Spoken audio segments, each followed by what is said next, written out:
நல்ல காலை வேளைக்காக சோத்திரம்பா.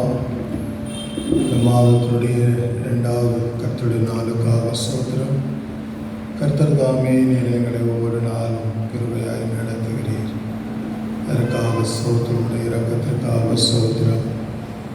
கிருபைக்காக சோத்திரம். கர்த்தாவே சோத்திரம்பா. ஆராதனை கர்த்தர் பொறுப்படுத்திக் கொண்டு வர வேண்டும். பிள்ளைகளை கர்த்தர் கொண்டு வாரும்.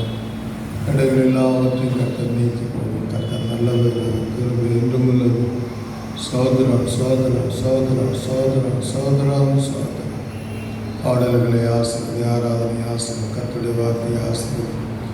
இதற்காக உழைக்கிற பிள்ளைகளை கர்த்தர் ஆசிரியர். கர்த்தாவே சாமி ஆசிரியர், ஜீவாவி ஆசிரியர், சுபாஷ் ஆசிரியர், தேவி ஆசிரியர். கர்த்தாவே சோதரம் சோதரம். Praise the Lord. Hallelujah. எல்லா தடைகளை கர்த்தர் உடைப்பீராக. வர வேண்டும் பிள்ளைகள் இல்லத்திலே குறித்த நேரத்திலே அவர்கள் ஆண்டவரை ஆராதனை பங்கு பெற கர்த்தர் உதவி செய்யுங்கள். சோதரம் சோதரம் சோதரம் சோதரம் சோதரம் சோதரம். ஆசீர்வாதமாய் மாற்றும் இயேசுவின் நாமத்தில். உடைய பாட்டு புத்தகத்தில் 333வது பாடலை பாடும். மகிமை மேல் மகிமை அடைந்து,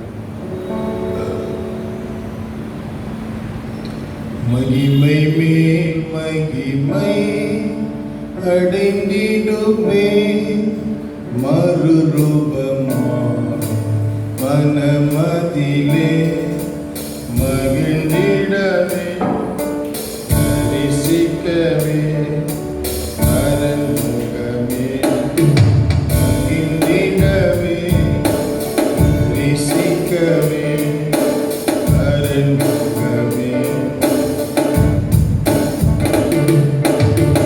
உந்தன் பாதம் என்னை பலியா, உண்மை மனதுடன்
Suma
Praise the Lord, hallelujah, hallelujah, hallelujah, hallelujah. Praise you, Father God, we praise you. Thank you, Jesus. Thank you, Master. Wonderful Lord, wonderful God. Glory, glory, glory, glory, glory, glory, glory, glory. நல்ல தேவன், நல்ல ராஜன், நல்ல தகப்பன். ஓ தகபஹ துடா கலா comma கதுடா ரேக தகரகலா கதடா கதா கரா Gadaba கதம்பலா கரபலா கதுடா Praise you, Father God. We praise you. Thank you, Jesus. Thank you for the wonderful presence this morning, oh God. Thank you, thank you, thank you. Hallelujah, hallelujah, hallelujah, hallelujah, hallelujah. Wonderful, wonderful, wonderful, wonderful Lord, wonderful God. Glory, glory, glory, glory, glory, glory, glory, glory, glory, glory. Hallelujah, hallelujah, hallelujah, hallelujah, hallelujah, hallelujah. நல்லவரே, நல்லவரே, நல்லவரே, நல்லவரே, நல்லவரே, நல்லவரே, நல்லவரே. ஓரகதலகரகதமரமஷபலகரா, ஓதியாகரபரகதபலகரபலகதுலா, ஏத்தரந்தரகதலகதிலகரபலகதுலா. Oh, praise you, praise you, praise you, praise you, praise you. Praise the Lord, praise the Lord, praise the Lord, praise the Lord, praise the Lord. Hallelujah, hallelujah, hallelujah, hallelujah, hallelujah, hallelujah, hallelujah. Wonderful Lord. Praise you, praise you, praise you, praise you. Amen, amen. Wonderful Lord, wonderful God. We praise you, thank you, Jesus. Udagadarakalagalagalagaduna, Ribaragabakaramakadarabhalakara, Odiyakadanangadakalakalakala. Amen.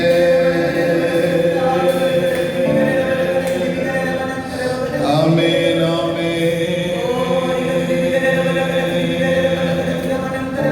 Holy, holy, holy Lord, Lord of war and might, heaven and earth are filled with the glory. Holy, holy, holy Lord. எல்லாரும் பாடுவோம். Lord of power and might, heaven and earth are filled with the glory.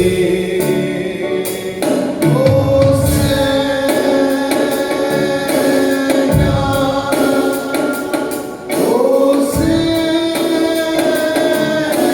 Hosanna.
Dili Buddha Shabala Katuli, Regadagalangali Galakadabala Kabala Kadabala Kadudangadi Garagadudagabala Gadudabala Katula, Regadagaranganiga Kadarangaramana Kabala Kadabala Gadudagadagabagarivala Garabagaduna.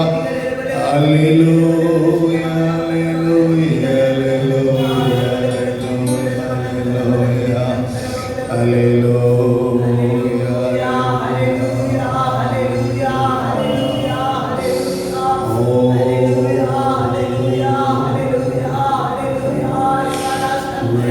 praise you, praise you. Lift up your voice and praise every name. Praise holy name in the holy place. Lift up your hands and sing. Praise holy name in the holy place. Hallelujah, hallelujah. 63. Hallelujah, hallelujah, hallelujah, hallelujah. Let us sing the song of praise. Let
என்னப்பா செய்யணும்னா சொல்லுங்கப்பா செஞ்சிடுறேன்.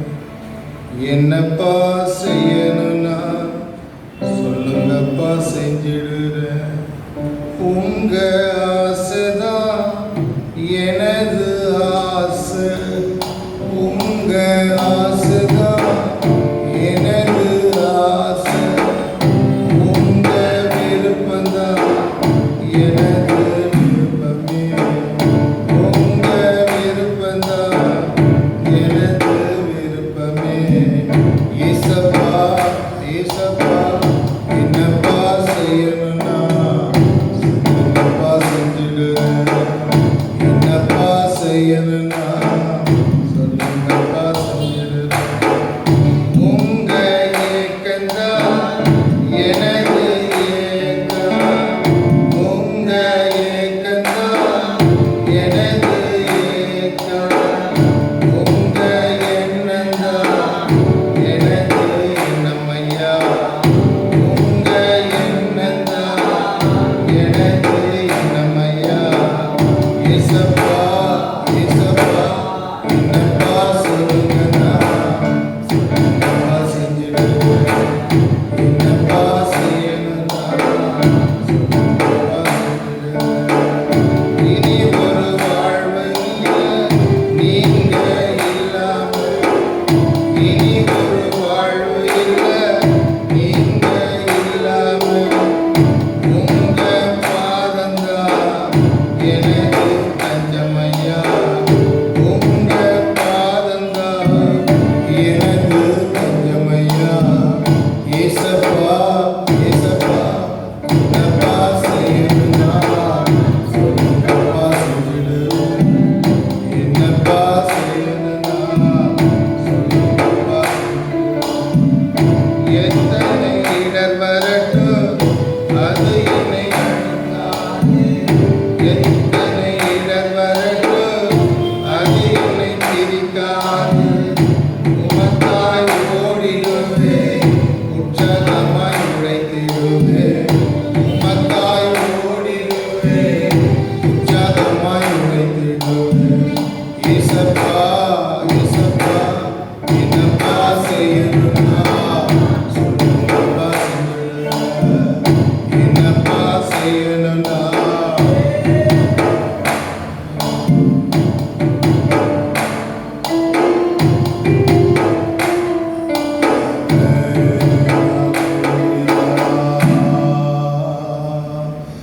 glory glory glory glory glory glory glory. Fill my cup, Lord, I lift it up, Lord. Come and quench the thirsting of my soul. Bread of heaven, feed me still I want no more. Fill my cup, fill it up, and make me whole. பாத்திரம் தேவா வந்தேன் ஆத்ம தாகத்தீரையா, வானகாரம் தந்து என்னை போஷியோ.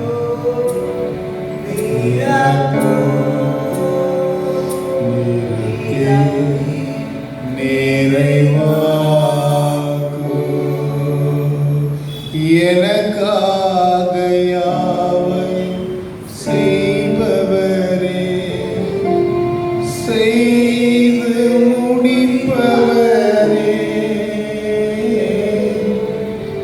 எனக்காக யாவையும் செய்பவரே,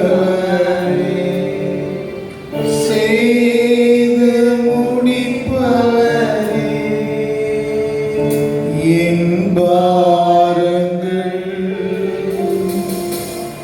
என் சுமைகள், என் பாரங்கள்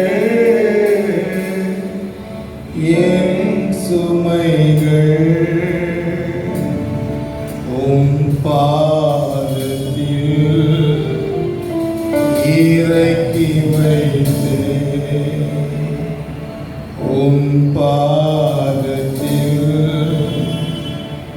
இறக்கி வைத்தேன். இயேசையா உம்மைத்தானே என் முன்னே நிறுத்தியுள்ளேன். இயேசையா உம்மைத்தானே என் முன்னே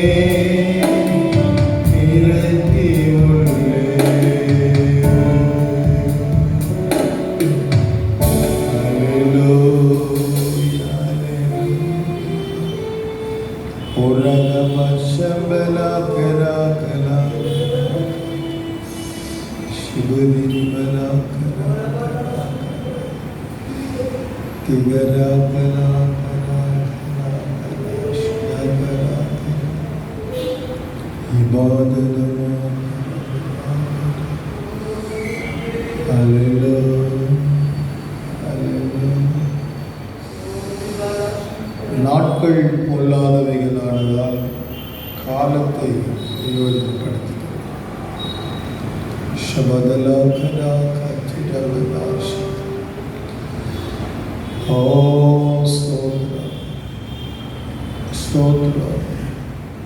என் சமூகம் உனக்கு இன்பமானது. என் சமூகம் உனக்கு ஆறுதலை கொண்டு வரும். என் சமூகம் உன் வாழ்க்கையை சீர்தூக்கி பார்க்கும். உன் கசந்த நிலை, உன்னுடைய வறட்சியான உன்னுடைய வாழ்க்கை ஒரு இனிமையான பாதையிலே உன்னை கொண்டு நடத்தும். என் சமூகம் உனக்கு போதுமானதாக இருக்கிறது. நீ எதை குறித்தும் கலங்கி சோர்ந்து போக வேண்டிய அவசியம் இல்லை. என் சமூகத்திலே உனக்கு எல்லா ஆசீர்வாதங்களும் இருக்கிறது. நீ எங்கேயும் போக வேண்டிய அவசியம் இல்லை. நான் உன்னை அழைத்தேன், உன்னை நடத்துகிறேன், உன்னை ஆசீர்வதிப்பேன், உன்னை கனப்படுத்துவேன், உன்னை உயர்த்துவேன். நான் செய்கிறதை யாரும் தடுக்க முடியாது. நான் கர்த்தர், நான் சர்வ வல்லவர்.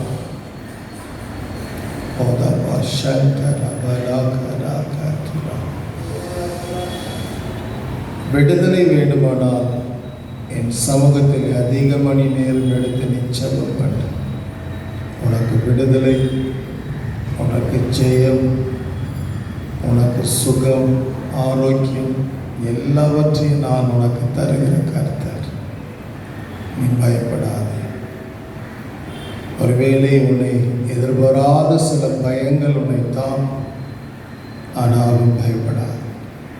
உன் வலது கரத்தை பிடித்து பயப்படாதே, நான் உனக்கு துணை இருக்கிறேன். இம்மட்டும் நான் உன்னை நடத்தி வந்திருக்கிறேன். இனிமேலும் நான் உன்னை நடத்ததான் போகிறேன். என் சித்தமில்லாமல் உன் வாழ்க்கையில் ஒரு தீங்கும் வராது. நான் பாதுகாப்பேன்.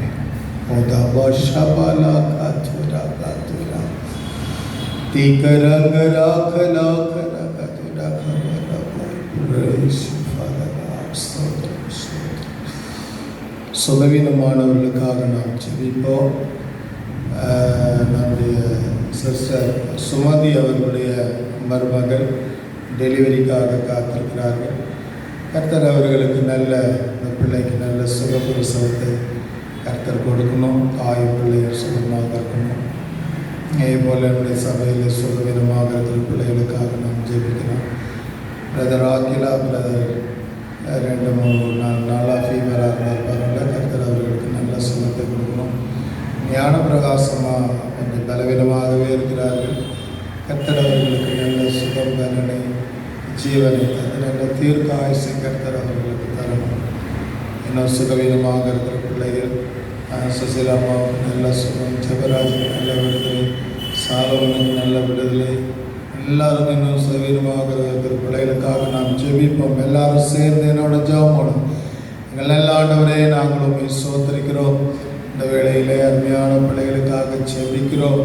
சிஸ்டர் எஸ்ஆர் பாத்திமாவுடைய குடும்பத்திற்கு நல்ல பாதுகாப்பை தாரும். எல்லா தீய சக்திகள் பிசாசின் கிரையிலிருந்து விடுதலை தாரும். அவளை பாதுகாத்தருளும். அதே போல நல்ல சுமதி மருமகளுக்கு சுகப்பிரசவத்தை தாரும். ஞானபிரகாசமாவுக்கு நல்ல சுகத்தையும் தீர்க்காயுசை தாருங்கர்த்தாவே. எல்லா சிசிலம்மா ஜபர சாலுமனுக்கு நல்ல சுகத்தை கர்த்தர் கொடுப்பீராக. சவீனமாக இருக்கிற பிள்ளைகள் அசோக்குக்கு நல்ல சுகத்தை கொடு. மார்கரேட்டுக்கு நல்ல சுகத்தை கர்த்தர் கொடுத்துடலாம். கர்த்தாவே சூத்திரம் சூத்திரம் பிள்ளைகள் மீது உடைய வல்லமை இறங்கட்டும். இயேசுவின் நாமத்தினால தோத்திரம் தோத்திரம் ஆசீர்வாதம். இயேசுவின் நாமத்தில் ஜெபிக்கிறோம் நல்ல பிதாவே. அல்லேலூயா.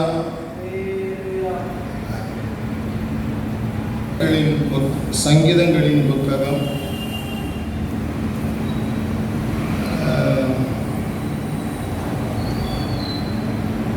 104 சங்கீதம்.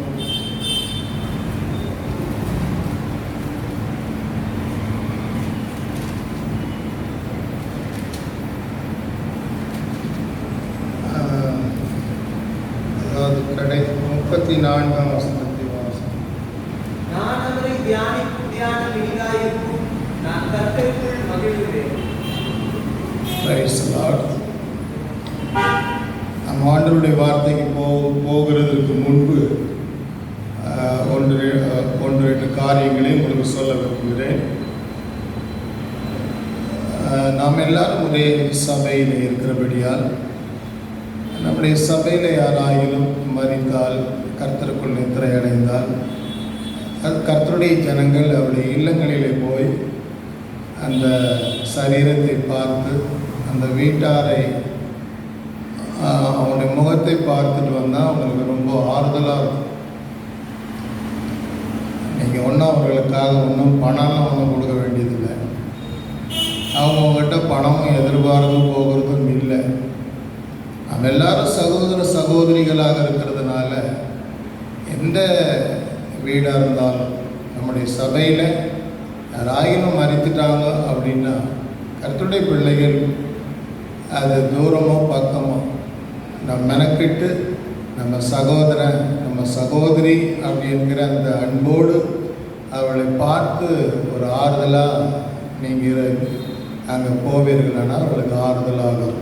அதை நான் ஏற்கனவே சொல்லியிருக்கிறேன், இன்னும் சொல்லிக்கிட்டே இருக்கிறேன். இந்த விஷயத்தில் எல்லாருமே சுயநலமாக தான் இருக்குது. சுயநலத்தை ஆண்டவர் விரும்புகிறது. அந்த இடது பக்கத்தில் இருக்கிற வெள்ளாடு ஃபுல் அண்ட் ஃபுல் சுயநலம் உள்ள ஒரு ஆவி உள்ள ஒரு கூட்டம். அதனால் தயவுசெய்து யார் இருந்தாலும் அது ஏழையோ பணக்காரோ உங்களுக்கு பழக்கம் இல்லாதவர்களாக கூட இருக்கலாம். ஒரு மாதம் அந்த சபைக்கு வந்துட்டாலும் கூட அவங்க நம்முடைய சபையில் ஒரு அங்கத்தினர் மாதிரி தான், ஒரு சபை அதுபோல் அவர்களை போய் சந்தித்து அவர்களை பார்த்தா அவங்களுக்கு ரொம்ப ஆறுதலாக இருக்கும். ஆகவே இதை நீங்கள் ஊழியருடைய வார்த்தைக்கு கீழ்ப்படியுங்கள், உங்களுக்கு ஆசீர்வாதமாக. எல்லார் வீட்லேயும் ஒரு நாளைக்கு எல்லாரும் ஒரு நாளைக்கு மறிக்க தான் போகிறோம். நம்ம வீட்டுக்கும் வரணும் இல்லையா? அதுக்காக தான் சொல்ல வரோம். கர்த்தர் உங்களை ஆசீர்வதிப்பார். நான் மறுபடியும் வாசிக்கிறேன். 104 சங்கீதம். நான் அவரை தியானிக்கும் தியானம் இனிதாயிருக்கும். நான் கர்த்தருக்குள் மகிழ்கிறேன். ஆண்டவருடைய பரிசுத்த நாமம் மகிமைப்படுவதாக. சங்கீதக்காரனுடைய அனுபவங்களிலே இது ஒன்று. நான் அவரை தியானிக்கும் தியானம் இனிதாயிருக்கும். கர்த்தரை சங்கீதக்காரன் தியானிக்கிறோம், மெடிடேட் பண்ணணும். ஒரு நல்ல அனுபவம். கர்த்தரை அவருடைய தன்மைகளை அவருடைய குணங்களை அவன் ஆராய்ச்சி செய்கிறான். அதுதான் நான் அவரை தியானிக்கும் தியானம். நாம் எதையே நாம் யோசித்து சிந்தித்து கொண்டிருப்போம். எதை சிந்திக்க வேண்டுமோ அதை சிந்திக்க மாட்டோம். எதை நாம் தியானிக்கிறோமோ அதை நாம் தியானிக்க மாட்டோம் நம்முடைய வாழ்க்கையில். ஆனால் ஒரு கர்த்தருடைய பிள்ளைகள் அதிகமாக கர்த்தரை நாம் தியானிக்க வேண்டும். கர்த்தருடைய சுபாவங்களை நாம் தியானிக்க வேண்டும். கர்த்தருடைய வல்லமையை நாம் தியானிக்க வேண்டும். கர்த்தருடைய வசனத்தை நாம் தியானிக்க வேண்டும். இதே சங்கீதக்காரன் கர்த்தருடைய வசனத்தை தியானிக்கக்கூடிய கிருபையும் அவனுக்கு உண்டு. அவன் இரவும் பகலும் தியானமா இருக்கிறேன்னு சொல்றான். உண்மையாகவே தாவீதுடைய அனுபவங்களை நான் ரொம்ப மெச்சிக்கொள்கிறேன். அப்படிப்பட்ட அனுபவங்கள் நமக்கு இருக்குமானால் நாமும் கர்த்தருக்கு பிரியமாக இருப்போம். நான் அவரை தியானிக்கும் தியானம் இனிதாகும். ஆடு மேய்த்து கொண்டிருந்தவன், ராஜாவாக மாறினவன், நிறைய வேலைகள் உத்தரவாதங்கள் நிறைந்தவன். ஆனால் அவன் கர்த்தரை தியானிக்கிறான், கர்த்தரை நினைத்து பார்க்கிறான். ஆனால் ஒரு சந்தர்ப்பத்தில் சொல்கிறான், நானோ சிறுமையும் எளிமையும் ஆனவன், கர்த்தரோ என்மேல் நினைவாக இருக்கிறார். கர்த்தர் என்மேல் நினைவாக இருக்கணும்னு அவன் விரும்புகிறான். அதற்காக தன்னை தாழ்த்தான், தன்னுடைய ஆஸ்தி அந்தஸ்தை மறைக்கிறான், தன்னுடைய வசதி வாய்ப்பை உதறி தருவான், தன்னை வெறுமையாக்கிறான், தாழ்மையை நேசிக்கிறான். தாழ்மை ஒரே ஒரு ஆசை அவனுக்கு என்னன்னா, கர்த்தர் என் மேல் நினைவாக இருக்கும் அப்படின்னு. தாவீதுடைய அனுபவங்கள் விசேஷமான ஒரு அனுபவங்களாக இருக்கிறது. இந்த காலை வேளையிலேயும் தாவீதுடைய அனுபவத்தை பார்க்கும்போது, நான் அவரை தியானிக்கும் தியானம் இனிதாக இருக்கும் என்று சொல்லப்பட்டிருக்கிறது. நான் அவரை தியானிக்கும் தியானம் இனிதாக இருக்கும். நாம் கர்த்தரை தியானிக்க வேண்டும். அவருடைய அனுபவங்கள் இனிமையாக இருக்க வேண்டும். அது நமக்கு மிக மிக முக்கியம். அதுதான் நான் அவரை தியானிக்கும் தியானம் இனிதாக இருக்கிறது என்று சொல்லப்பட்டிருக்கிறது. அருமையான தேவனுடைய பிள்ளைகளே, இந்த நாளிலே நாம் பார்க்கும்போது தாவீதுடைய சில காரியங்களையும் மற்ற காரியங்களை எதை நாம் தியானிக்க வேண்டும், நாம் தியானிக்க வேண்டிய காரியங்கள் என்ன, சங்கீதக்காரன் எதை தியானிக்கிறான் என்பதை குறித்து நாம் பார்க்கலாம். முதலாவதாக பார்க்கும்போது நாம் எதை தியானிக்க வேண்டும் என்று சொன்னால், யோவான் எழுதின சுவிசேஷம் 13ஆம் அதிகாரம் 4ஆம் வசனத்திலிருந்து வாசிக்கும் போது, யோவான் 13, போஜனத்தை விட்டு எழுந்து வஸ்திரங்களை கழற்றி வைத்து ஒரு சீலையை எடுத்து அறையிலே கட்டிக்கொண்டு பின்பு பாத்திரத்தில் தண்ணீர் வார்த்து சீஷருடைய கால்களை கழுவவும் தாம் கட்டிக்கொண்டிருந்த சீலையினால் துடைக்கவும் தொடங்கினார்.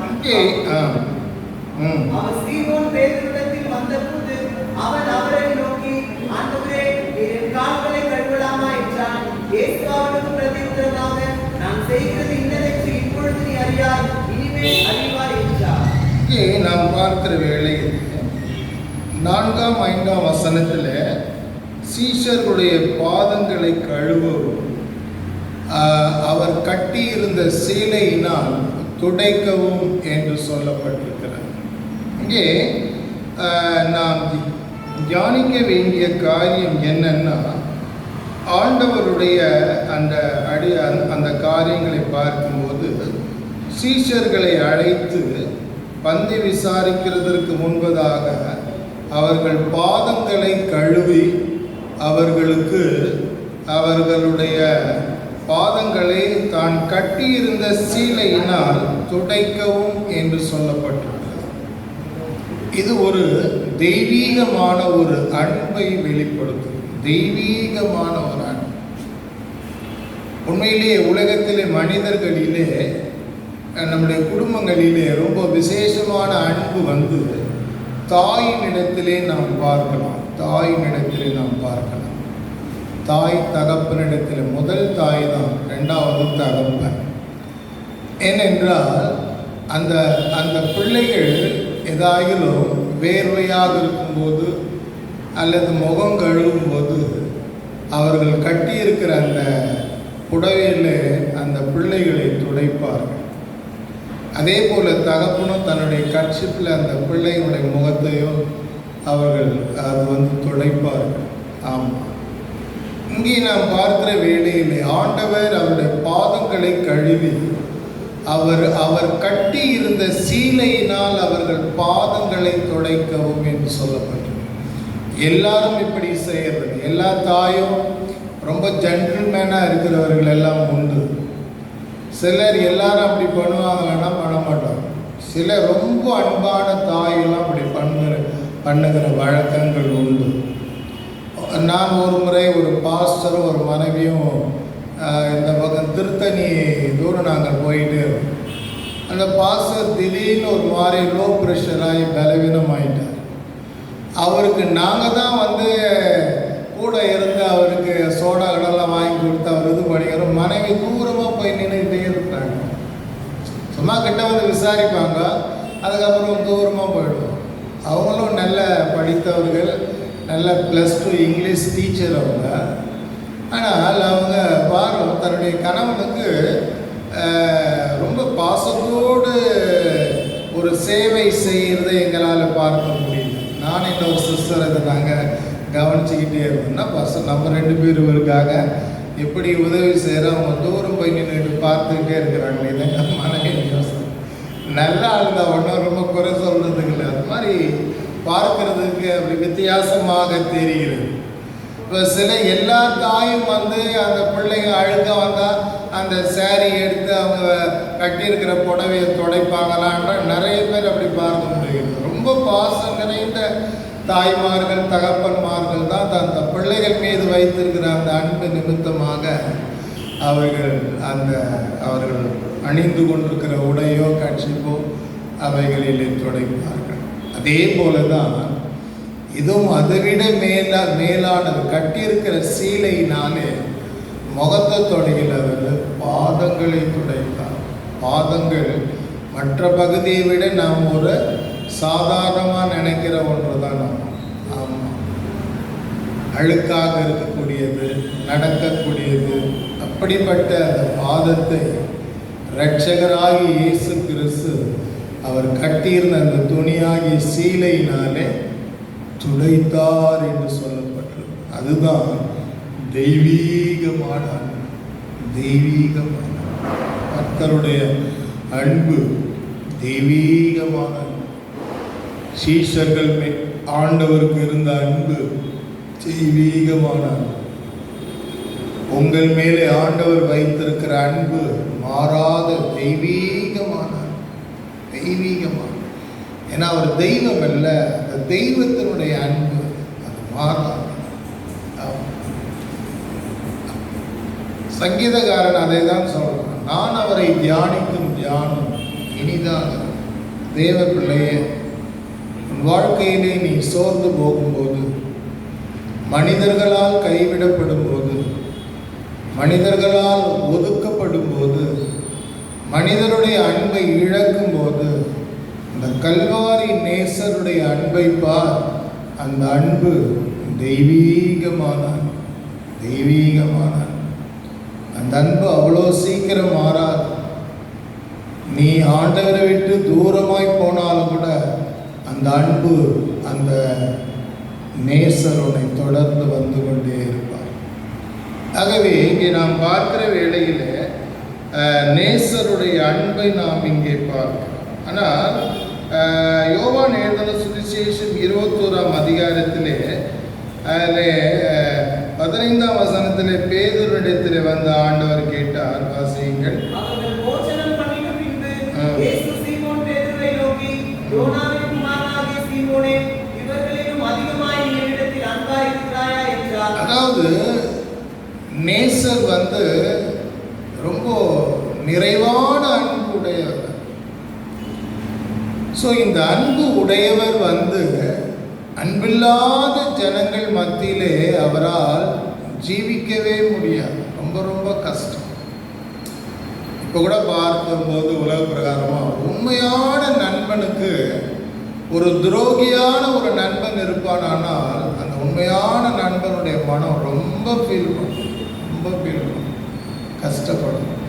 நான் இவனை இவ்வளவா நேசிக்கிறேன், இவனுக்கு இவ்வளவாக நான் செஞ்சிருக்கிற உதவி செய்கிறேன், அப்போ கூட இவன் எனக்கு கெட்டதே தான் நினைக்கிறான். ரொம்ப மனசு ரொம்ப ஃபீல் பண்ணும்.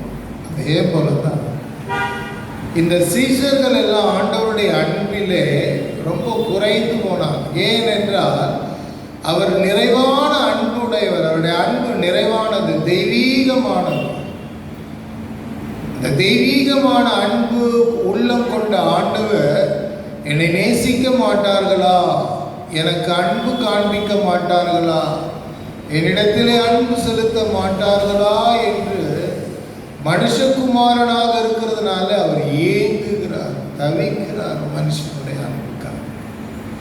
அதனால்தான் அந்த சீமோன் பேதுருவிடத்தில் வந்து, யோனாவின் குமாரனாகிய சீமோனே, இவர்கள் எல்லாரை காட்டில் நீ என்னிடத்தில் அன்பாயிருக்கிறாயா என்று கேட்டார். அன்புக்காக எப்படி ஏங்குகிறார் பார். அதுதான் வேதம் சொல்றது, யாவரோடும் அன்பாயிருங்கள், யாவரோடும் சமாதானமாக. அப்போ இங்கே நாம் பார்க்கும்போது தேவ பிள்ளையே, முதலாவதாக ஆண்டவருடைய தெய்வீகமான அன்பை பார். நீங்கள் மார்க் 1:40 வாசிக்கும் போது குஷ்டரோகியை குறித்து நாம் பார்க்கிறோம். கையை நீட்டி அவனை தொட்டு, எனக்கு சுத்தமாக என்றார். இப்படி அவர் சொன்னவுடனே குஷ்டரோகம் அவனை விட்டு நீங்கிச்சு, அவன் சுத்தமானான். 39 கலிலேயா நாடெங்கும் அவர்களுடைய ஜெப ஆலயங்களில் அவர் பிரசங்கம் பண்ணிக்கொண்டு பிசாசுகளை துரத்திக் கொண்டு இருந்தார். அப்பொழுது குஷ்டரோகி ஒருவன் அவரிடத்தில் வந்து அவர் முன்பாக முழங்கால் படியிட்டு, உமக்கு சித்தமானால் என்னை சுத்தமாக்க உம்மால் ஆகும் என்று வேண்டிக் கொண்டார்.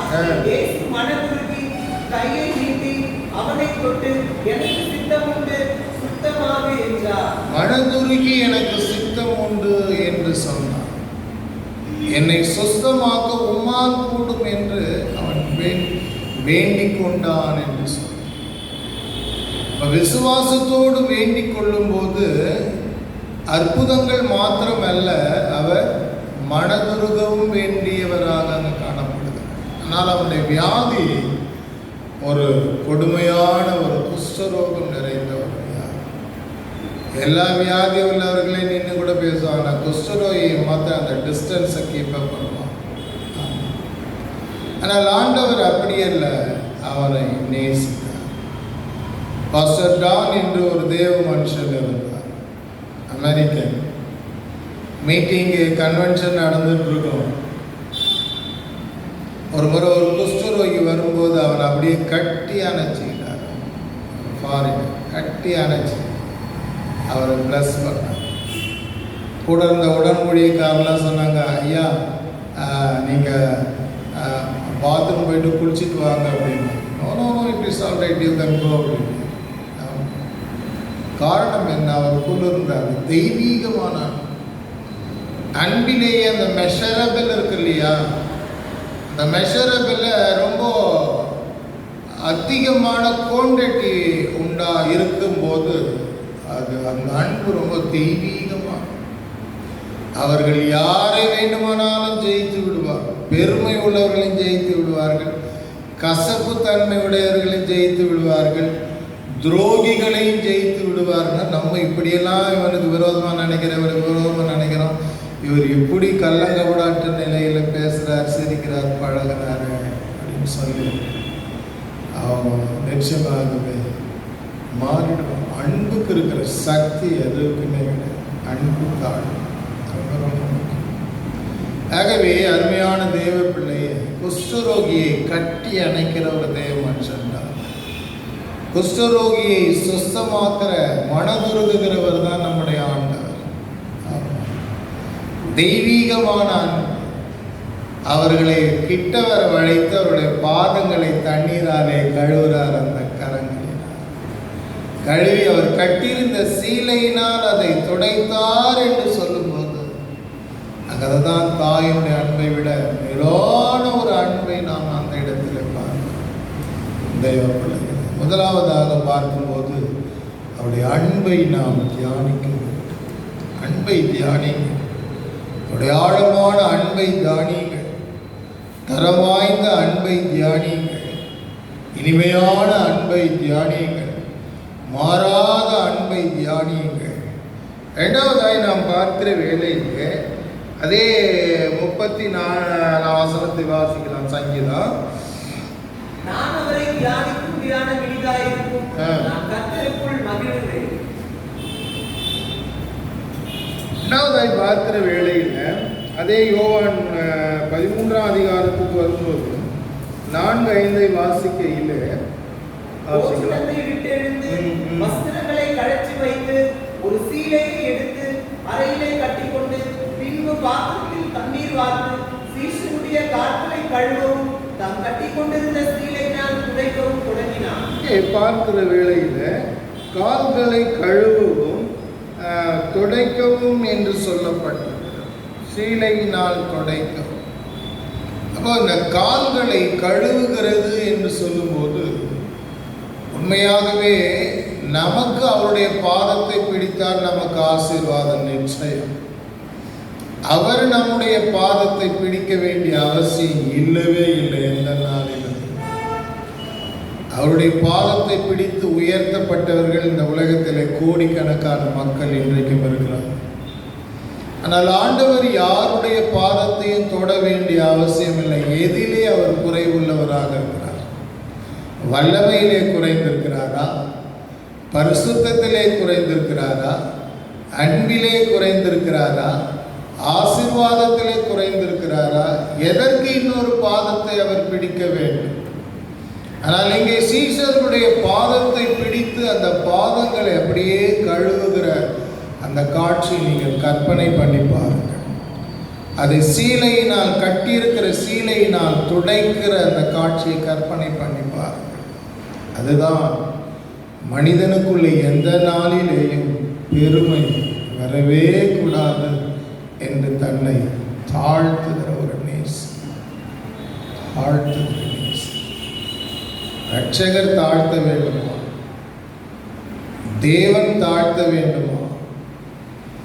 நம்முடைய பாவங்களை மன்னிக்கிறவர் தாழ்த்த வேண்டுமா? ஆனால் அவர் தாழ்த்துகிறார். சீஷர்களுக்கு முன்பதாக தாழ்த்துகிறார். பேதுருக்கு இந்த காட்சி, இந்த காரியம் அவனுக்கு அதிர்ச்சியை கொண்டு வருகிறது. நேசரா நம்முடைய கால்களை கழுவுகிறார். நேசரா நம்முடைய பாதங்களை அவருடைய சீலையை நான் துடைக்கிறார் என்று அவனுக்கு அதிர்ச்சியாக. ஆம் அன்பான தேவர்களே, நான் அவரை தியானிக்கும் தியானம் இனிதாக. இரண்டாவது, அவரை நாம் எதை தியானிக்கணும்? அவருடைய தாழ்மையை நாம் தியானிக்கணும். அவருடைய தாழ்மையை நாம் தியானித்து கொண்டே நாம் இருக்க வேண்டும். பொதுவாகவே இந்த பெருமை கூடுதலான நேரங்கள் இருக்கும். ஆனால் தாழ்மை ரொம்ப நேரம் ஜனங்களுக்கு இருக்கிறதா என்று ஒரு சந்தேகம். ஆனால் சிலருக்கு தாழ்மை இருக்கிறது. சில ஆட்களுக்கு அந்த பேச்சிலே, அவனுடைய சுபாவங்களிலே அந்த தாழ்மை இருக்கிறதை பார்க்க. சில நேரத்தில் புறஜாதிகளுக்கு அந்த தாழ்மை இருக்கிறதை பார்க்க முடிகிறது. ஆனால் கர்த்தருடைய ஜனங்கள் தாழ்மையிலே நிலைத்திருக்கிற ஒரு அனுபவம் நமக்கு அவசியமாகிறது. தாழ்மை சிலருக்கு போகும். தாழ்த்துகிறது மாதிரி நடிப்பாங்க. 5 நிமிஷம், 10வது நிமிஷம் அந்த இடத்த விட்டு புறப்பட்டு இன்னொரு இடத்துக்கு சம்பவத்துக்கு போனாங்கன்னா அவர்களுடைய சுயரூபம் வித்தியாசமாக மாறினாங்க.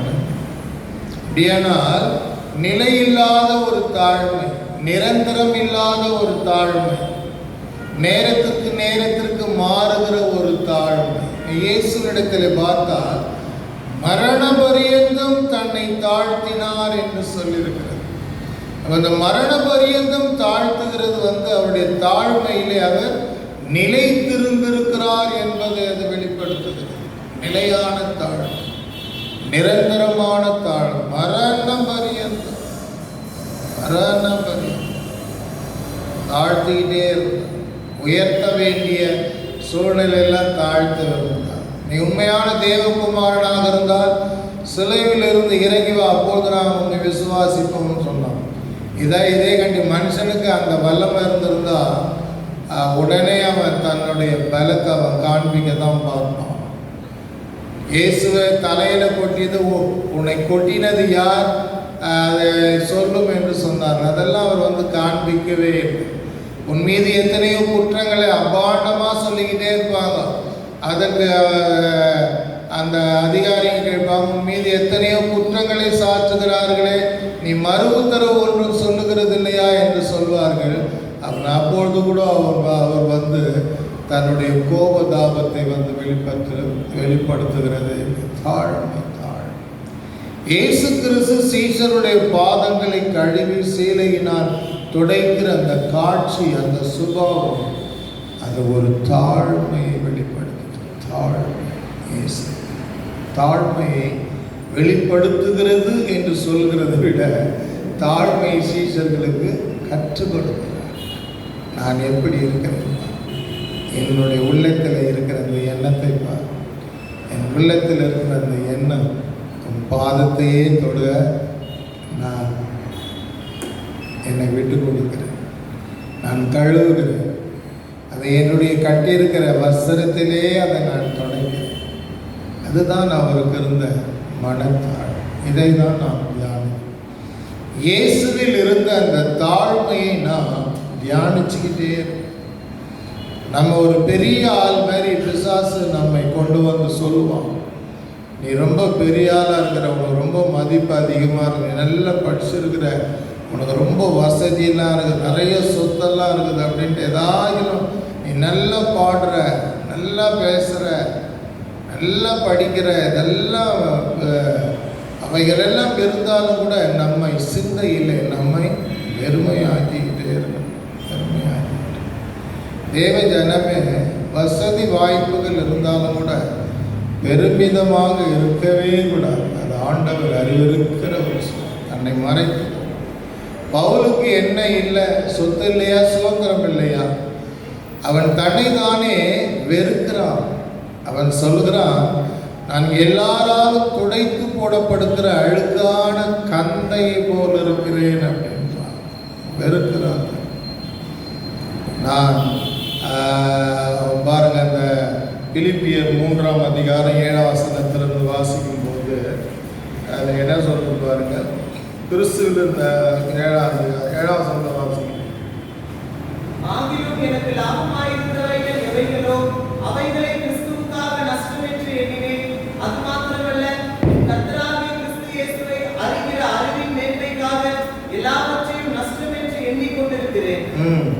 அடுத்து, நான் கிறிஸ்துவை ஆதாயப்படுத்திக் கொள்ளும்படிக்கும் நியாயப்பிரமாணத்தினால் வருகிற சுயநீதியை உடையவனாய் இராமல் கிறிஸ்துவை பற்றும் விசுவாசத்தினால் வருகிறதும் விசுவாசம் மூலமாய் தேவனால் உண்டாயிருக்கிறதுமான நீதியை உடையவனாய் இருந்து கிறிஸ்துவுக்குள் இருக்கிறவன் என்று காணப்படும்படிக்கு இப்படி நான் அவரையும் அவருடைய உயிர்த்தெழுதலின் வல்லமையையும் அவருடைய பாடுகளின் ஐக்கியத்தையும் அறிகிறதற்கும் அவருடைய மரணத்திற்குமான மரணத்திற்குள்ளாகி எப்படியாயினும் நான் மரித்தோரிலிருந்து உயிரோடு எழுந்திருப்பதற்கு தகுதியாகும் படிக்கும் அவருக்காக எல்லாவற்றையும் நஷ்டம் என்று விட்டேன், குப்பையுமாக எண்ணுகிறேன். ஆமென். எல்லாவற்றையும் நஷ்டம் என்று விட்டேன், குப்பையுமாக எண்ணுகிறேன். பாடுகளின் ஐக்கியத்திலே தன்னை இணைப்பதற்காக பெரிய லட்சாதிபதி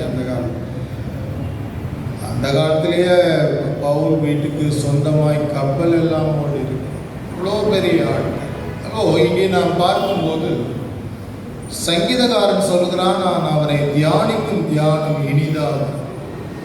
இரண்டாவது, நாம் எதை தியானிக்க வேணும்? இயேசுவனுடைய தாழ்மை நாம் தியானிக்கணும். இயேசுவனுடைய தெய்வீகமான அன்பை தியானிப்பது மாத்திரமல்ல, இயேசுவனுடைய தாழ்மையை நாம் தியானிக்கணும். தாழ்மை நம்முடைய வாழ்க்கையிலே வந்து போகிற விருந்தாளிகளைப் போல அல்ல. தாழ்மை நமக்குள்ளே ஓனராக, எஜமானாக உட்கார்ந்து நம்மை ஆளுகை செய்யும். ஆனால் இயேசு கிறிஸ்துவுக்குள்ளே ஒரு நிலையான தாழ்மையை குறித்து தான் அந்த பிலிப்பியர் 2ஆம் அதிகாரத்தில் நாம் பார்க்கிறோம். மரண பரியந்தமும் தன்னை தாழ்த்தினார். மரண பரியந்தம் என்று பார்க்கும்போது அவர் உயிரோடு இருந்த காலம் வரையிலும் அவர் தாழ்த்தினார். அதிகாரிகளுக்கு முன்பாக தாழ்த்தினார், யூதர்களுக்கு முன்பாக தாழ்த்தினார், குற்றஞ்சாட்டுகிறவர்களுக்கு முன்பாக தாழ்த்தினார், முழுவதுமாய் தாழ்த்தினார். அவருடைய பிறப்பே அடிமையின் ரூபம் எடுத்து மனுஷ சாயலானார் என்று சொல்லியிருக்கிறார்.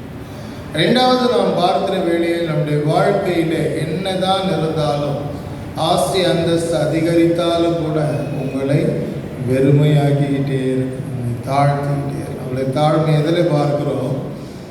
சீஷருடைய பாதங்களை கழுவுவோம், சீலையினால் துடைக்கிறோம். தாழ்மை ஆண்டவர் சீஷர்களுக்கு கற்றுக் கொடுக்கிறார்.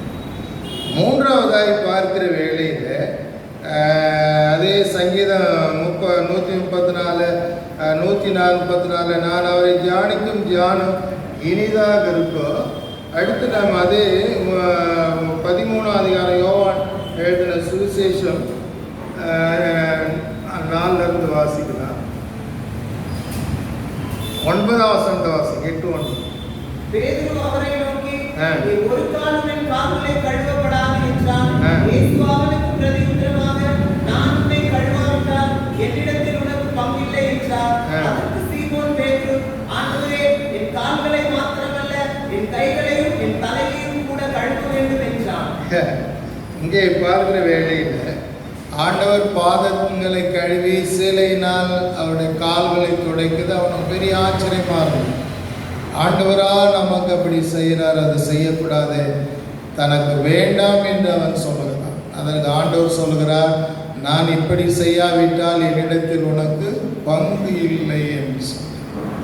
இது என்ன அர்த்தத்தில் அவர் சொல்லுகிறார் என்று நாம் ரொம்ப டீப்பாக பார்க்கிறதுக்கு நேரம் இல்லை. என்னிடத்தில் பங்கு இல்லை என்று சொன்னால் நமக்கு பொதுவாகவே பேதுருவினுடைய நிருபத்தில் நாம் அவருடைய பாடுகளுக்கு பங்காளிகளாக இருக்கிறோம்.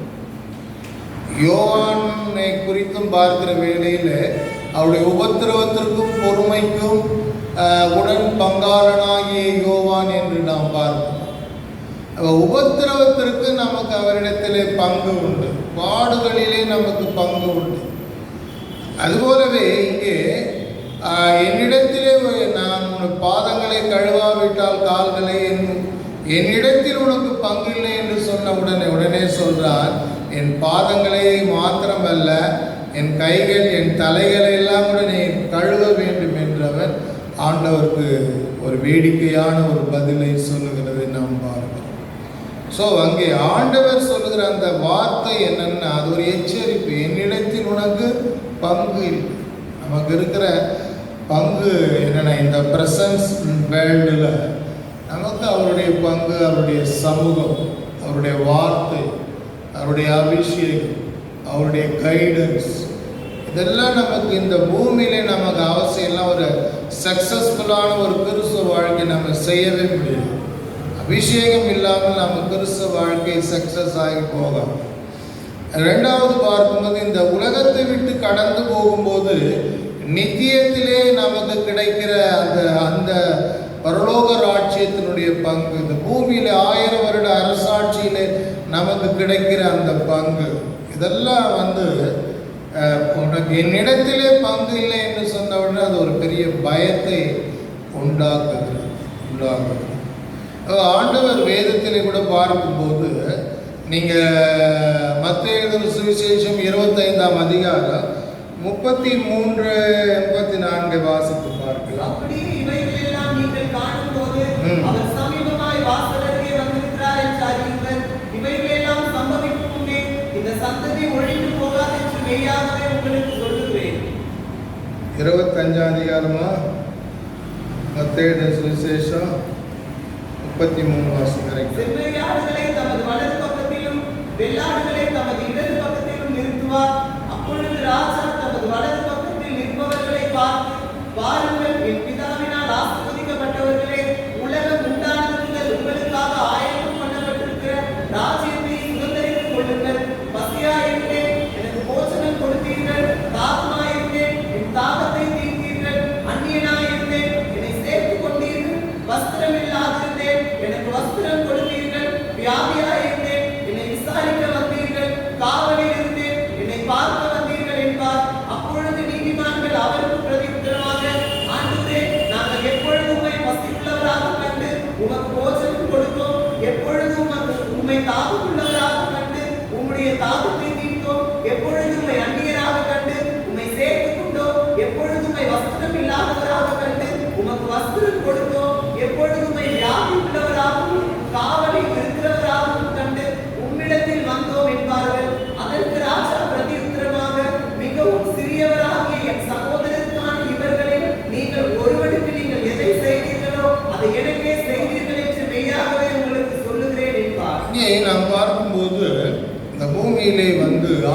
பிள்ளைகள் ஊழியம் செய்கிறார்கள்.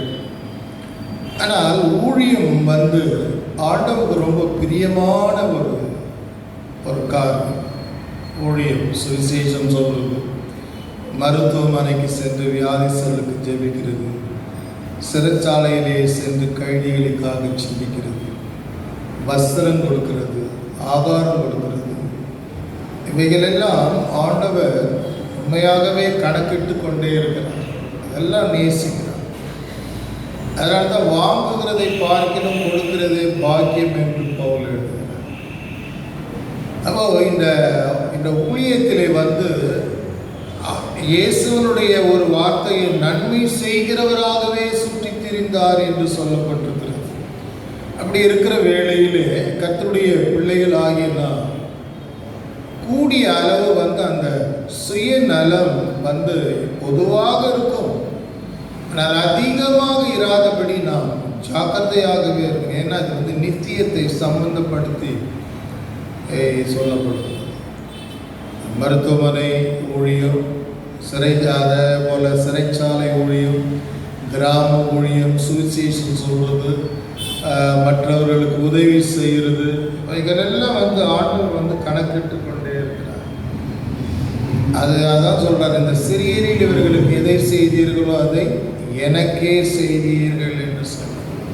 அருமையான தேவ பிள்ளைகளே, என்னிடத்தில் உனக்கு பங்கு இல்லை என்று சொல்லும்போது இந்த வலது பக்கத்தில் இருக்கிற கூட்டத்திற்கு தான் அவர்களுக்கு தான் பங்கு கிடைத்தது, இடது பக்கத்தில் இருக்கிறவர்களுக்கு பங்கு கிடைக்கவில்லை. உங்களை நான் அறியேன், நீங்கள் எவ்விடத்தான் உங்களை அறியேன் என்றார். அப்போ இந்த உலகத்திலே நாம் ஆண்டவர் என்ன வார்த்தை சொல்லுகிறாரோ அந்த வார்த்தையை நாம் ரொம்ப கவனமாக நாம் கடைபிடிக்க வேண்டும். இல்லாவிட்டால் கடைசியில் அந்த வார்த்தையை நம்மை நியாயம் தீர்க்கிறது. இவர்களெல்லாம் பார்க்கும்போது ஏழை எளியவர்களுக்கு உதவி செய்ய விருப்பம் இல்லாதவர்கள், ஊழியங்களிலே செல்வதற்கு விருப்பம் இல்லாதவர்கள். ஆனால் ஊழியம் செய்தவர்களுக்கும் ஊழியம் செய்யாதவர்களுக்கும் பரலோகத்தில் ஒரு பெரிய மாற்றத்தை கண்டிப்பாக கர்த்தர் காட்டுவார்.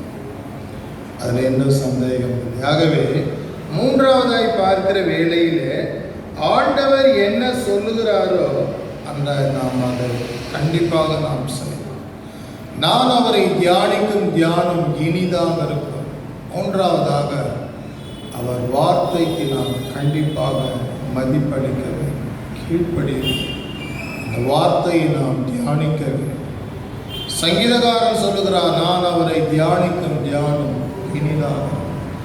அதே சங்கீதக்காரன் 1ஆம் சங்கீதத்திலே கர்த்தருடைய வேதத்தை இரவும் பகலும் அதிலே அவன் தியானமாகவே இருக்கிறான். அடுத்தபடியாக இன்னொரு வசனத்துக்கு கடந்து செல்ல முடிகிறேன். மத்தேயு எழுதின சுவிசேஷம் 26ஆம் அதிகாரத்தில் 36, 37 வாசிப்போம். 26ஆம் அதிகாரம்.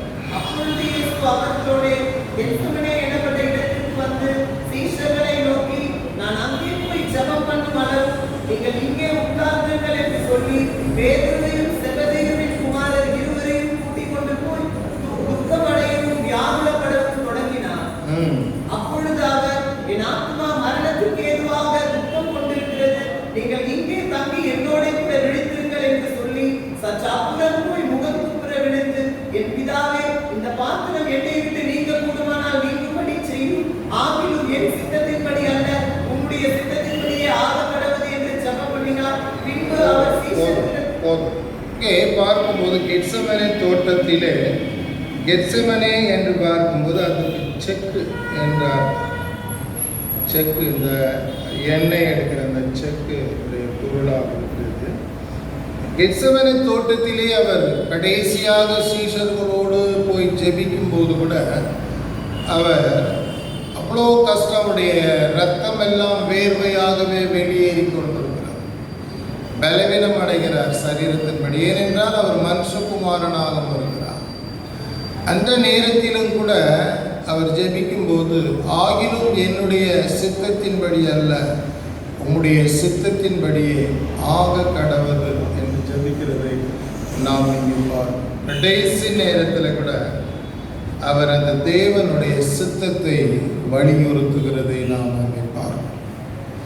இந்த பூமியிலே ஆண்டவர் இருக்கும்போது பிதாவினுடைய சித்தத்தை தான் அவர் செய்து முடித்தார். கடைசி மட்டும் அவர் பிதாவுடைய சித்தத்தை செய்தார். அதுபோல ஒரு தேவனுடைய பிள்ளைகள் வந்து தேவ சித்தம் செய்கிறதிலே நாம் அலாதி பெரிய உடையவர்களாக நாம் காணப்பட வேண்டும். ஆண்டவர் தேவ சித்தம் செய்தார். இப்போ நாம் அவர் எப்படி தேவ சித்தம் செய்தார் என்பதை குறித்து நாம் அவரை தியானிக்க வேண்டும்.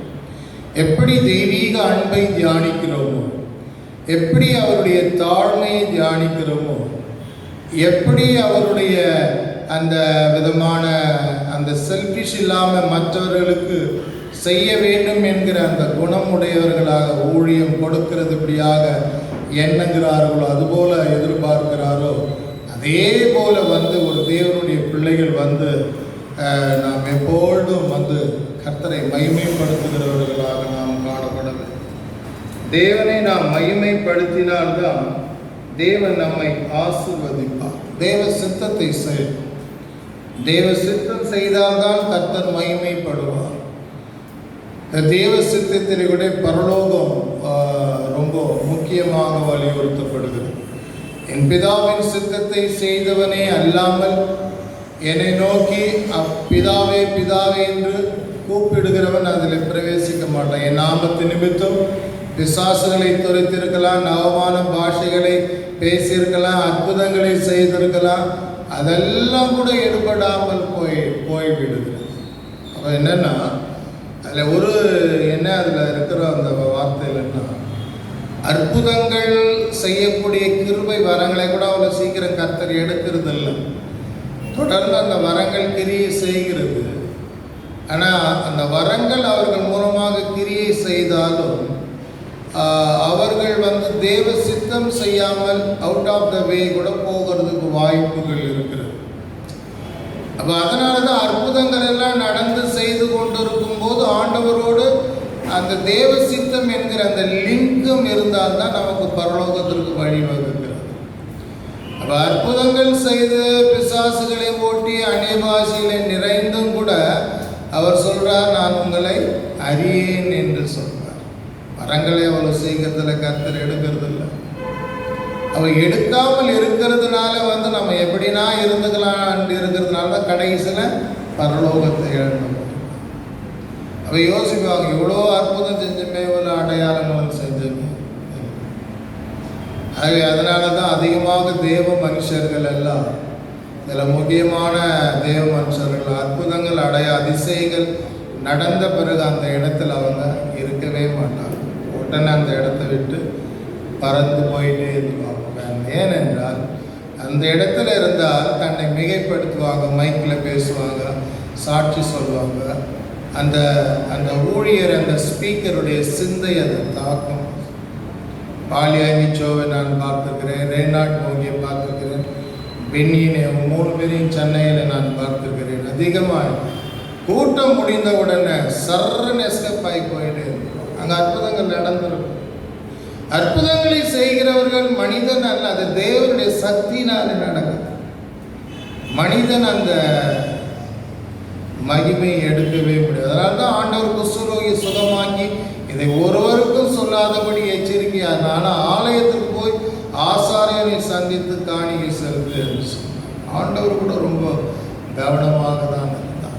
ஆகவே 4வதாக தேவனுடைய சித்தம். ஆண்டவர் எப்படி தேவ சித்தத்தை செய்தார் அதை நாம் தியானிச்சுக்கிட்டே இருக்கோம். கடைசியாக ஒன்றை சொல்லி நான் முடிக்கிறேன். மறுபடியுமாக நாம் பார்க்கிற வேளையில் மத்தேயு எழுதின சுவிசேஷம் 26ஆம் அதிகாரம் 46ஆம் வசனத்தை வாசிக்கும் போது 26:40 வந்து அவர்கள் நித்திரை பண்ணுகிறதை கண்டு பேதுருவை நோக்கி, நீங்கள் 1 மணி நேரமாவது என்னோட கூட விழித்திருக்க கூடாதா? நீங்கள் சோதனைக்குட்படாதபடிக்கு விழித்திருந்து ஜெபம் பண்ணுங்கள். ஆவி உற்சாகம் உள்ளதுதான், மாம்சமோ பலவீனம் உள்ளது என்றார். 5வதாக நாம் தியானிக்க வேண்டியது என்னன்னு பார்த்தீங்கன்னா, ஆண்டவர் சொல்லுகிற வார்த்தை, 1 மணி நேரம் ஆகிலும் என்னோடு கூட விழித்திருக்க கூடாதா? இதுதான் ஆண்டவர் விரும்புகிறார். ஆண்டவர் நம்முடைய வாழ்க்கையிலே விரும்புகிறது என்ன? அவரோடு விழித்திருந்து ஜெபிக்கிறது. அவரோடு விழித்திருந்து ஜெபிக்கிறது. அதை ஆண்டவர் அதிகமாக விரும்புகிறார். விழிப்பாக ஜெபிக்கிறது, ஒரு கடமைக்காக ஜெபிக்கிறது, அதாவது பின்மாற்றத்திலிருந்து ஜெபிக்கிறது அல்ல, விழிப்பாக ஜெபிக்கிறது. விழிப்பாக ஜெபிக்கிறது நாம் பார்க்கும்போது ஒன்று சிலருக்கு நல்ல விழிக்கக்கூடிய கிருபை உண்டு.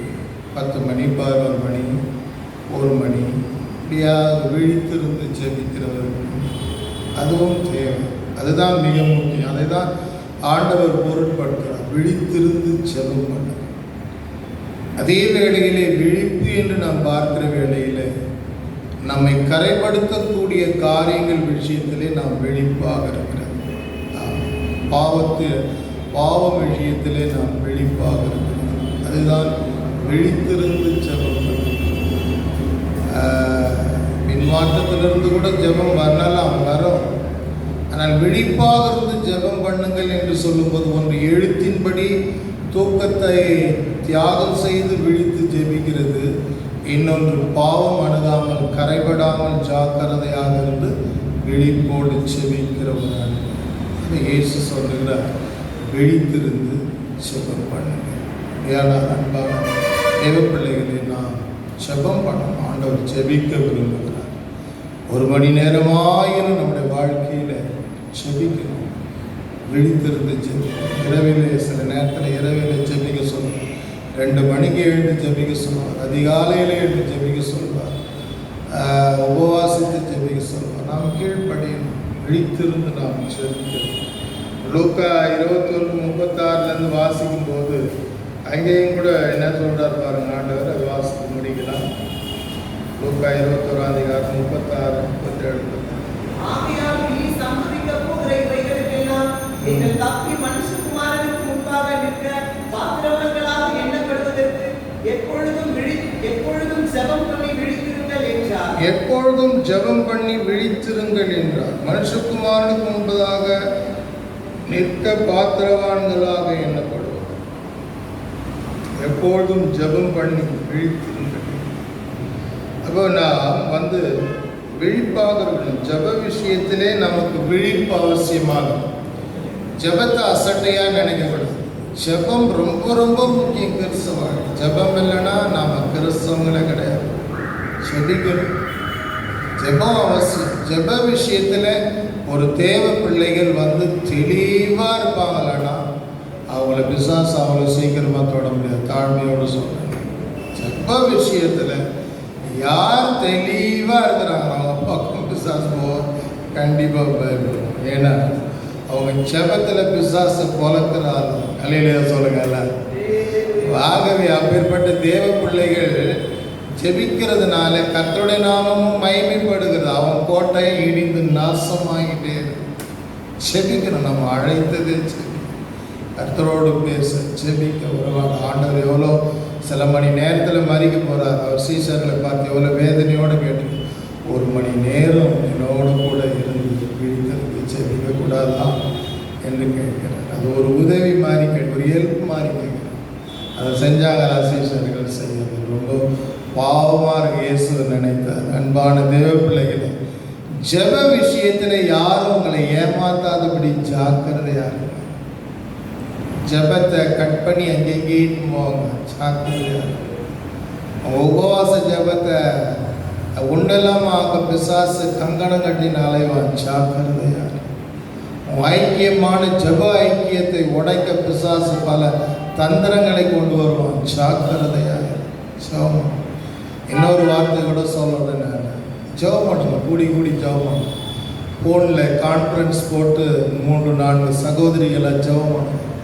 4-5 சகோதரர்களாக ஜெபம். நம்முடைய சபையில் ஜெபிக்கிற சகோதரர்கள் தொடர்ந்து இந்த சபை நடத்த சபைக்குள் ஜெபிக்காவிட்டாலும் கான்ஃபரன்ஸில் தொடர்ந்து ஜெபிக்கிறார்.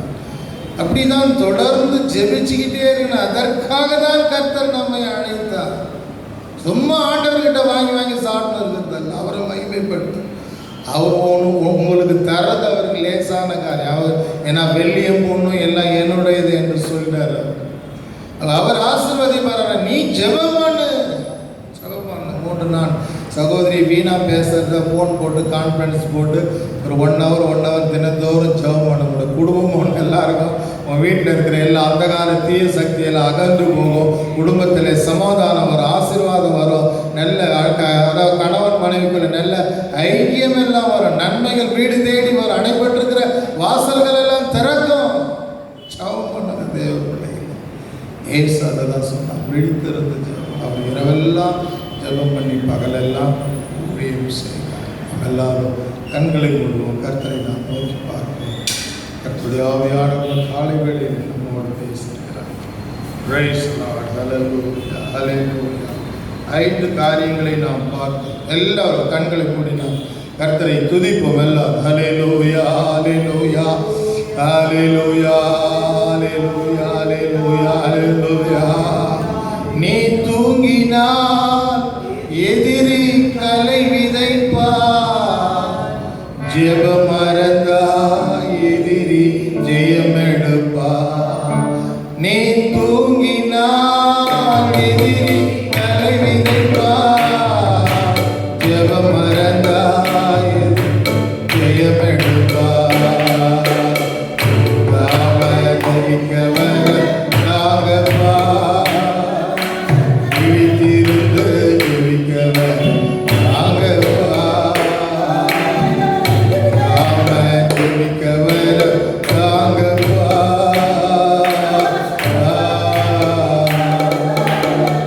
அண்ணாலை போல கண்ணீரை வடிக்கணும், அண்ணாலை போல கண்ணீரை வடிக்கணும். சாமுவேலை காணும் வரை இதயத்தை ஊற்றணும், தேசம் ரட்சிக்கப்பட இதயத்தை ஊற்றணும். நீ தூங்கினால் எதிரி கலை விதைப்பார், ஜெபம் மறந்தா எதிரி ஜெயமெடுப்பார். நீ தூங்கினால் எதிரி கலை விதைப்பார், ஜெபம் மறந்தா எதிரி ஜெயமெடுப்பார். ஜெபிக்கவர் நாகப்பா, விழித்திருந்து ஜெபிக்கவர் நாகப்பா, ஜெபிக்கவர் நாகப்பா.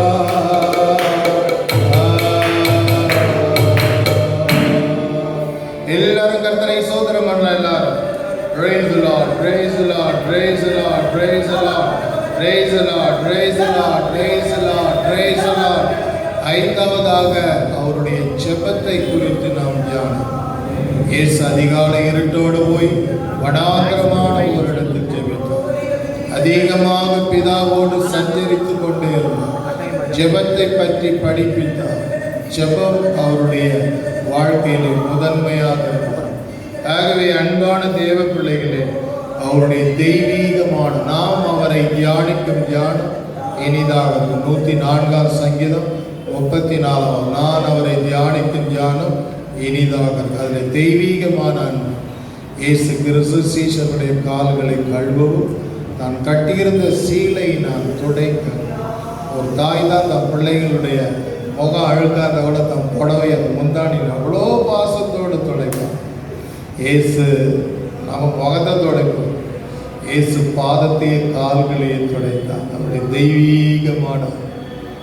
தெய்வீகமான அன்பை தியானிச்சுக்கிட்டே இருக்கும். அதை தியானித்தால் உலகத்தில் இருக்கிற மனிதர்களுடைய அன்பை எல்லாம் கொடுத்து நீ சோர்ந்து போகவே மாட்டார். 2வதாக அவருடைய தாழ்மை, அவருடைய பாதங்களை கழுவும் சீலையை நான் துடைக்க. நேசர் ஒரு மனுஷனுடைய பாதத்தை தொட அவசியமே இல்லை. நாம் தான் நேசருடைய பாதத்தை பிடிக்கணும். அதில் தான் ஆசீர்வாதம், அதில் தான் நம்ம முன்னேறி வந்திருக்கிறோம். இன்னைக்கு கோடிக்கணக்கான மக்கள் ஆண்டவருடைய பாதத்தை பிடித்து தான் உயர்த்தப்பட்டிருக்கிறார். ஆனால் நேசர் யாருடைய பாதத்தை பிடிக்க வேண்டியதில்லை, ஆனால் சீசருடைய பாதத்தை கழுவி துடைக்கிறார். தாழ்மையை கற்றுக் கொடுக்கிறார், எளிமையை கற்றுக் கொடுக்கிறார். சிந்தையிலே பெருமை வரக்கூடாது, எளிமையாக இருக்கணும், தாழ்மையாக மரண பரியந்தம் தன்னை தாழ்த்தினார். அதுதான் ஒரு தாழ்மையை நிலைத்திருந்தது கிடையாது. பவுல் எல்லாராலும் துடைத்து போடப்படுகிற அழுக்கான கந்தையார் அவருடைய தாழ்மை தியானி. இரண்டாவதாக, என்னிடத்தில் உனக்கு பங்கு இல்லை என்று சொன்னவன் அவன் பயப்படுகிறான். கர்த்தருடைய வார்த்தைக்கு நாம் பயப்படணும்.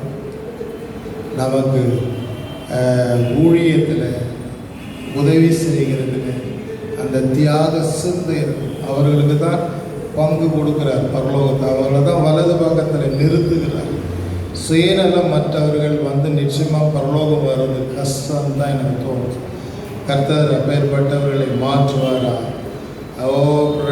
நான்காவதாக, தேவனுடைய சித்தத்தை நாம் செய்வோம்.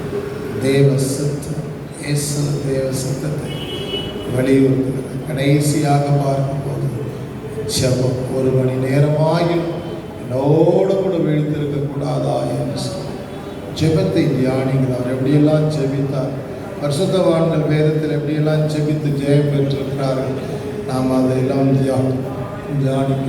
நம்ம எல்லாரும் கர்த்தரை சோதரம் பண்ணலாம். எல்லாரும் அல்லேலூயா, தோத்ரம் தோத்ரம் தோத்ரம் தோத்ரம் தோத்ரம் தோத்ரம் தோத்ரம் தோத்ரம் தோத்ரம்.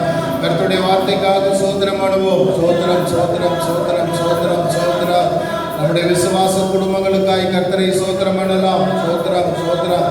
உதவி செய்கிற தம்பிமார்களை கர்த்தர் ஆசீர்வதிக்கும்படியாய் சோதரம் பண்ணலாம். தோத்ரம் தோத்ரம் தோத்ரம். நம்முடைய சபை மக்களை கர்த்தர் இந்த கொரோனா வராதபடி கர்த்தர் பாதுகாத்தார். நன்றியோடு சோதரம் பண்ணலாம். தோத்ரம் தோத்ரம் தோத்ரம் தோத்ரம் தோத்ரம் தோத்ரம். பிதாவே, நாங்கள் உம்மை சோத்திரிக்கிறோம். இந்த காலை ஆராதனைக்காக சோத்திரம். இம்மட்டுமாக தேவாவியானவர் பாடல்கள், ஆராதனைகள், கர்த்தருடைய வார்த்தை எங்களுக்கு ஆசீர்வதித்து கொடுத்திருக்கிறேன். தொடர்ந்து இந்த பிள்ளைகளோடு கர்த்தர் பேசுகிற நாமத்தை மகிமைப்பட்டோம். நாம மாத்திரம் மகிமைப்பட்டோம். நீர் பெருகு, நாங்கள் சிறுகு. எல்லா துதிகான மகிமை நாங்கள் உமக்கே செலுத்துகிறோம். இயேசுவின் நாமத்தில் ஜெபிக்கிறோம் எங்கள் நல்ல பிதாவே. நம்முடைய கர்த்தராகிய இயேசு கிறிஸ்துவின் கிருபை, பிதாவாகி தேவனுடைய அன்பு, பரிசுத்த ஆவியானுடைய ஐக்கியம் நம் ஒவ்வொருவரோடும் சகல பரிசுத்தவான்களோடும் கர்த்தருடைய வருகை மட்டும் இருப்பதாக. அல்லேலூயா, அல்லேலூயா, அல்லேலூயா.